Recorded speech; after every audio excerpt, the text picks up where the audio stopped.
আমরা চাই নারীরা 8 ঘন্টা নয় 5 ঘন্টা কাজ করুক। কেন? কি কেন? আপনার 5 ঘন্টা চাইবেন কেন? নারীরা 50 ঘন্টা কাজ করবে। আরে কাজ করা তো কষ্টের জিনিস, কমলেই তো ভালো। না, কমবে কেন? নারীদের বাসা অফিসেই রাখতে হবে, নারীদের বাসায় বন্দি রাখার ফন্দি, নারীদের 24 ঘন্টা কাজ করাইতে হবে। এটাই আমাদের নারীবাদীদের দাবি। আরে পাগল নাকি? যাই হোক, আমরা চাই যেই নারীরা বাসায় থাকবে তাদেরকে পরিপূর্ণ সম্মান করা হোক।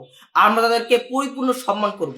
কেন? কি কেন? বাসায় থাকা নারীদের সম্মান করবেন কেন? তাহলে কি করতে হবে? অসম্মান করতে হবে। নারীদের অসম্মান করতে হবে? 100 বার। নারীরা ঘরে থাকবে কেন? নারীরা ঘরে থাকার জন্য জন্ম নিচ্ছে নাকি? নারীরা ঘরে থাকলে তাদেরকে অসম্মান করতে হবে, গালি দিতে হবে, কাজের বুয়া বলে অসম্মান করতে হবে। এটাই আমাদের নারীবাদীদের দাবি। বুঝছি। আচ্ছা, আমরা চাই পুরুষদের একটা বিয়ে হোক। কেন? পুরুষরা একটা বিয়ে করবে কেন? পুরুষদেরকে 4টা বিয়ে করতে হবে। পুরুষদের 4টা বিয়ে করতে হবে? এটাই তোমাদের নারীবাদীদের দাবি? ডাক্তার আইতাছি আইতাছি।